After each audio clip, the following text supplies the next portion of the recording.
Hi, welcome back to my channel. Well, in this video we'll try to learn a very important concept of statistics, or we can say a very important statistical procedure or statistical technique which plays a very important role in assessing the relationship that exists between a dependent variable and a group of independent variables, and it is widely used for prediction purposes to predict the future values based on a mathematical equation, and that is known as regression. So the first question is, why regression? Why we go for regression? Since the data-driven decisions are based on three important things. One is the comparison among different groups. Another one is relationship between the variables, and the third one is prediction. So whenever we are interested to seek the relationship between a dependent variable with an independent variable, or a group of, or a linear combination of independent variables, and whenever we are interested to see the cause and effect, because this thing is lacking in case of correlation. In correlation, we always try to assess a linear relationship between variables. We are not in a position to identify which one is cause, which one is effect. So whenever we are interested to see the cause and effect, or we can say dependence or independence, we go for regression. And the third important thing is that we want to predict the future values based on the known values which are available in our data set. That is why this regression is very important. So as far as the definition of this regression is concerned, it is actually a functional relationship between a dependent variable with an independent or a group of independent variables. Regression analysis is concerned with the study of dependence of one variable, which is known as dependent variable, or the variable of interest, or we can say the response variable, on one or more other variables which are known as explanatory variables, or sometimes independent variables, or regressors, or predictors, with a view to estimate or predict the mean or average value of the farmer. That means the dependent variable, in terms of known or fixed values of these explanatory variables. Now, as far as the historical background of this regression analysis is concerned, it was given by a very famous British biometrician, Sir Francis Galton, in 1885, in connection with the inheritance of the stature, published in a very famous paper that was titled Family Likeliness in Stature, which dealt with the relationship of height of parents and height of offspring. This led to the theory of regression towards mediocrity. Galton's work was later confirmed by his friend Carl Pearson. These two statisticians, I can say, they have played a wonderful role in the field of statistics, and their work is remarkable as far as this statistics and especially this correlation and regression is concerned. Regression equation. It is a kind of a mathematical model that describes a relationship between this dependent variable with one or a group of independent variables. In its simplest form, or we can say this takes a form of an equation which is written here: y is equal to beta naught plus beta 1 x plus e, where y is a dependent variable or a variable of interest. This beta naught is the intercept. It is visible in this equation, and we can say this beta 1 is nothing. It is a slope, or we can say the regression coefficient. It represents the change in this dependent variable associated with unit change in independent variables. So this regression is very important. Now, what is the role of this intercept? And this intercept in regression equation, it actually represents the value of the dependent variable when all independent variables are set to 0, or we can say in this case when the value of this independent variable is set 0. In other words, it is a point where regression line, this line, intersects this y-axis. So the intercept captures the baseline value of dependent variable before considering the effects of, or we can say before considering the effect of this independent variable on y. So regression equation is a kind of a mathematical equation or a mathematical model which describes the relationship between this dependent variable with this independent variable, and in this case our dependent variable is y, or response variable is y, and independent variable is x. This intercept is a very important term, or we can say this intercept and this beta 1, these are unknown coefficients or parameters, we can say. This actually captures the baseline value of this dependent variable before considering the effect of this independent variable on our response. Now another important term that is this regression coefficient. It is a very important thing, or we can say that it measures the rate of change, or we can say it is the slope of this regression line. This actually represents the change, or we can say it represents the change in our response variable or study variable or dependent variable with a 1 unit change in this independent variable. So it plays a very important role in assessing the rate of change. And the third one, error. Error is nothing, it is the difference between this regression line, or we can say this equation line. It represents the values which are predicted by this equation, which I will discuss in the next slide. So this is the difference between the observed value of the dependent variable, these are the observed values, and the value that are predicted by the regression equation. Or we can say it accounts for the variability in the dependent variable that is not explained by this independent variable, included this equation or a model. The error term actually, it captures the influence of all factors other than independent variable or a group of independent variables that affect the dependent variable. Ideally, it is always assumed that errors should be normally distributed with zero mean and constant variance. So lines of regression is a very important concept in regression equation or regression analysis. When we have two variables, say y and x, one can have a two linear regression equation. So we have to remember, when we have two variables, y and x, so there will always be two lines of regression. One will be y on x, treating y as a dependent variable and x as independent variable, and x on y when x is taken as a dependent variable and y as independent variable. So actually this line of regression, it gives the best estimate of one variable for any given value of other variable. Take the example of y is equal to a plus bx, or we can rewrite it like beta naught plus beta 1 into x. It's a line of best fit. That means the majority of this kind of a if we are treating y as a variable of interest or dependent variable and x as an independent variable, so the relationship among between these two, it will be of this type. So it follows this trend, and majority of the observations are following this trend. Actually all these observations are not, it's actually an average line, or we can say it gives a sort of an average relationship between the variables. So it is not that actually all these variable values or the data points or the observations are following this trend. Actually the majority of the observations are following this time based on the estimation or the prediction of this value.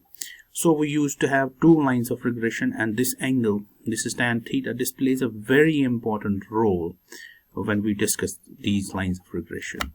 So as in the previous slide, we discussed about something about this rate of change or slope or regression coefficient, which is a very important term, which actually represents the change in our dependent variable associated with the unit change in our independent variable. It is a ratio of two things: covariance between the variables divided by the respective standard deviation of the independent variable. And when we write byx, that means y is our dependent variable, x is our independent variable. And when we write x byxy, or we can write it beta xy, it means x is our dependent variable and y. And in this case, y on x, here in denominator we have a standard deviation or variance of independent variable.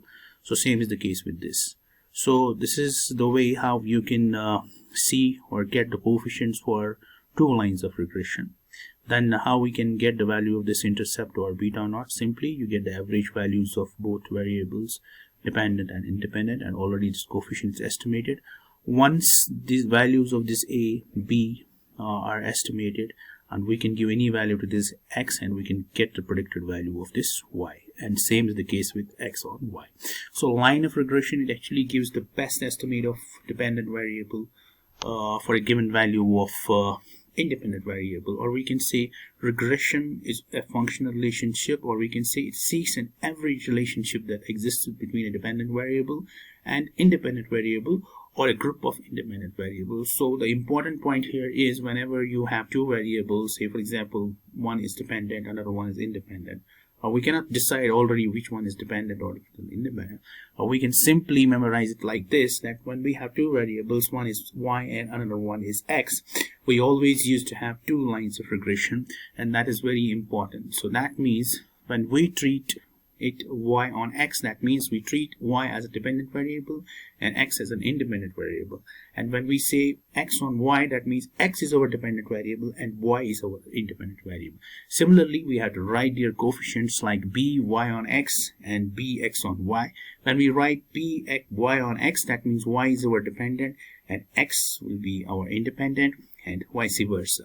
So this regression coefficient, rate of change, or we can say a slope, as far as the mathematical or the statistical equation formula is concerned, it's a ratio of two things: the covariance between two variables with respect to the standard deviation or the variance of the independent variable. So since in the previous slide you can see this tan theta is vary. Whenever the tan theta, the value of this angle is 0, that means these both lines will get together. Only one line will be visible. Now, here comes the role of correlation.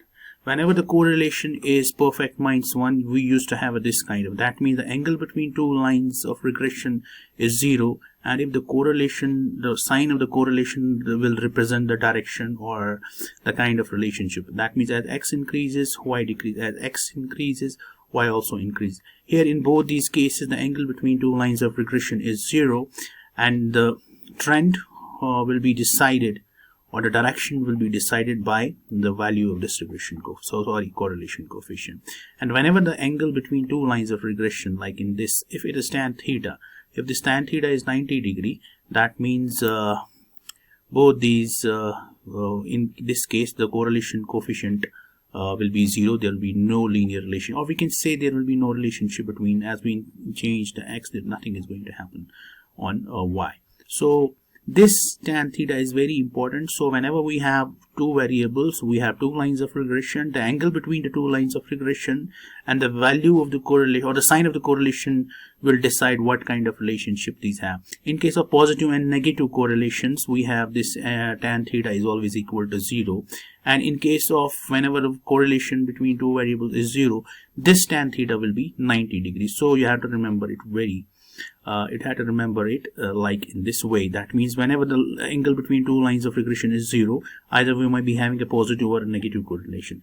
When the angle between two lines of regression is 90 degree, like in this way, then we might have a correlation between these two variables is always be. So we have three situations here. The angle between two lines of regression is 0. Same is the case with this, but the direction will be based on the value of the correlation. That means in case this, it is -1, this is +1. And whenever the tan theta, or the angle between two lines of regression, is 90 degree, so in that particular case, so this correlation value or correlation coefficient will be always 0, because we have a very important relationship. This regression coefficient y on x is always equal to a multiple of correlation coefficient with respect to the ratio of standard deviation of dependent variable with its respective standard deviation of independent variable. So the ratio of standard deviation of dependent and independent multiplied by the correlation coefficient is always equal to the regression coefficient. So there is a very important relationship between correlation coefficient and regression coefficient. So there exists a very important relationship between correlation coefficient and regression coefficient, and there are some important points which we have to remember. The correlation coefficient is the geometric mean of two regression coefficient. The value of correlation coefficient, as we know, it can't exceed unity, or it can't go beyond the range of -1 or +1. Therefore, if one of the regression coefficient is greater than unity, other must always be less than unity. The coefficient of correlation will have the same sign as that of the regression coefficient. This is known as signature property. and such as if the regression coefficient have a positive sign, that means it is expected the correlation coefficient will also have a positive sign, vice versa.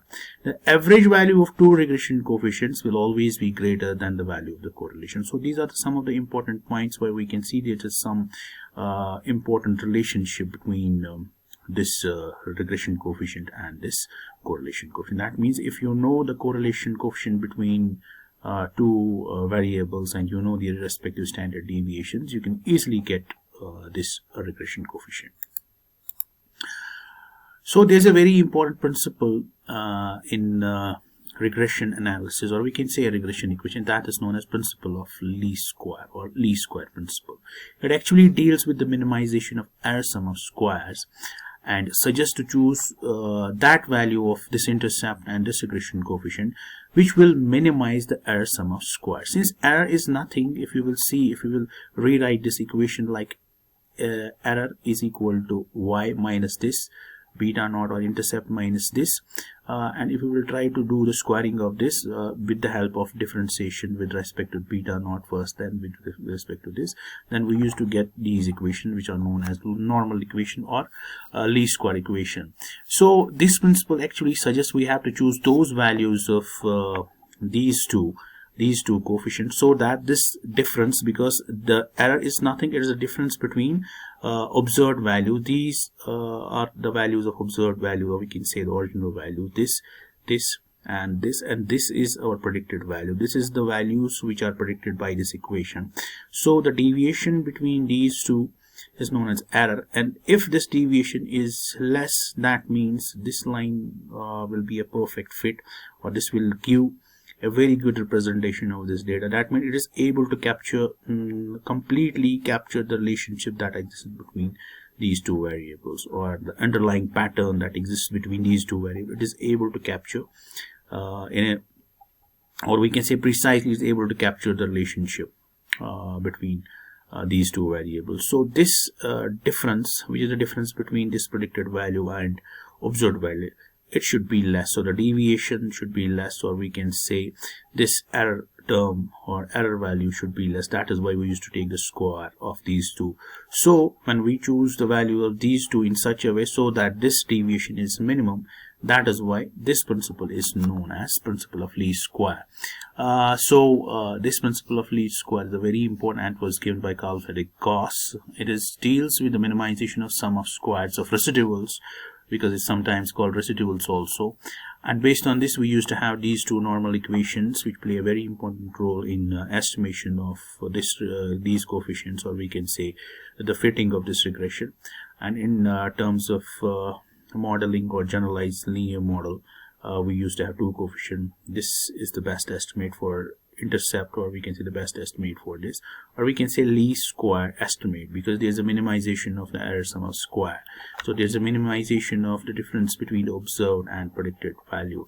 So when we have a less deviation between observed and predicted, so the model or the equation gives a complete picture of the variables on which we are interested to see the relationship, or it completely captures the underlying pattern or the underlying structure of that particular data set, which is based on those variables which are under consideration. Now, since this is a parametric approach, or we can say it's a statistical technique, and it is based on very important conditions which are known as assumptions. So what are the assumptions underlying this principle of least square, or we can say it's sometimes known as ordinary least square. Least means minimum, that means square means we are squaring these deviation. So the first important assumption is the regression model is linear in parameters, because you can see both these coefficients beta naught and beta 1, they were not having any kind of values given to them. Beta was having a maximum power of 1, and beta naught including beta 1 was having a maximum power of 1 also. These x values are fixed and non-random. This is very important. They should be fixed. They should not have a random they should be non-random constants. And zero mean of error terms. Zero mean of error term means the average of these errors we can say, which is conditional on the given values of these independent variables. Say for example, we have an independent variable and its values range from this to this, and you can say how we can decide we have a zero mean to this. That means every this error term, because this is our predicted value and these are our, say for example, observed value, and the deviation between, or a difference between predicted and observed, is always known as error. So it should follow a distribution like this, and it should be normal, we can say, with zero mean, because these positive and negative deviation, they will cancel out. The overall effect here will be zero. So that is why we should expect a zero, assuming these errors are following normal distribution. And whenever we are having a normal distribution, we are expecting a constant variance. So constant means homoscedasticity means spread. So this is very important. That means the variance of every error, which is conditional on the given values of our independent variable, that should always be sigma square or 1. Or we can simply say our error should follow a zero mean with constant variance. Now there is important term that there should be no autocorrelation. There should be no correlation among the consecutive error terms, and there should be a zero covariance between this error term with respect to the given value of this independent variable. And variability in X is very important, and unless there is no variability in our independent variable, we can't predict, we can't fit a particular regression equation. So these are some of the important assumptions. The first one is regression model is linear in parameter. They should be fixed. Error should follow normal distribution. Graphically it is visible with zero mean and constant variance. In this we have a constant variance. We can, as there is increase there, the values of X's changes, independent variable changes, so is this, but it changed at a constant rate. And in this case it also changed, but it does not change in a constant. Or with this we can say the spread of this curve is not symmetrical about this line of regression. So that is why it is known as heteroscedasticity. And we have another term, no autocorrelation, zero covariance, and variability in our independent variable, or we can say predictor, is very important. So let us take an example, final example, where we have two variables. One is yield per plant and another one is date of flowering of 11 tomato plants. So I have to fit a regression equation, one on y on x. Let's start only with y on x, and we want to estimate the yield when the flowering period will be 149 days. So we have two variables, y and x. So the first thing is get the sum, or simple arithmetic. Summation y means the total of yield. Here is the total of days to flowering.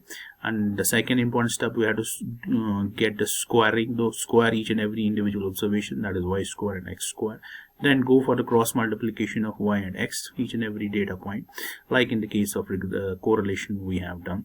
Then after that we have to get the summation y square and summation x square, then the sum of this cross product. Then we have to substitute all these values here in the equation, since we are interested on y on x, and we have to also get the average value of days to flowering and the average yield also. Then since a is equal to this, this is our coefficient, this is the average value of, this is y bar minus this regression coefficient. If you remember how we can get estimates, since once we have calculated regression coefficient, then we have to get, since we have what the average values of this x bar and y bar also, so we can get the values of this in a similar way. That means a here is nothing, it is the intercept, which is equal to the average value of our dependent variable minus regression coefficient and a multiple of our average value of our independent variable. It is equal to minus 118.74. So the regression equation y on x, which will take a form of this, y is equal to a plus bx, and we will write it like this, minus 118.74 plus 1.62. Since we want to estimate, or we want to predict the yield when the flowering period x, we can say, is 149, we will simply replace this x by this 149, and we will multiply this 149 with 1.62. Then we have to deduct this value with the given value, which is which we got from this multiplication. So whenever the flowering, we can say whenever the flowering period in this kind of a data set, will be 149, our yield of tomato will be 122, and the interpretation of this is 1.62 regression coefficient is this. That means with the change of one flowering period, as there's an increase of 1 day flowering, our yield of tomato will increase by 1.62 grams. So this is the way how we can interpret. So the important thing here is clearly explained. That means since regression is used whenever we are interested to see the relationship, and that is evident from this coefficient, whether it is positive or negative. So we have a positive trend in this case, and we can also predict the future values of a dependent variable based on the known or fixed values of these independent variables. That is why this regression equation is used widely to predict and to estimate the kind of relationship that exists between the variables. So this was all about the basic regression, although we have not touched the multiple linear regression, because that is usually used, usually in the syllabus of PG students. Since this series is based on the basic statistical procedures which is used by undergraduates or postgraduates, we can say, in agricultural science and forestry. So hope you will like this video, and next video I will start with the series of analysis of variance with 3 important designs, that is CRD, RCBD and LSD. So thank you very much.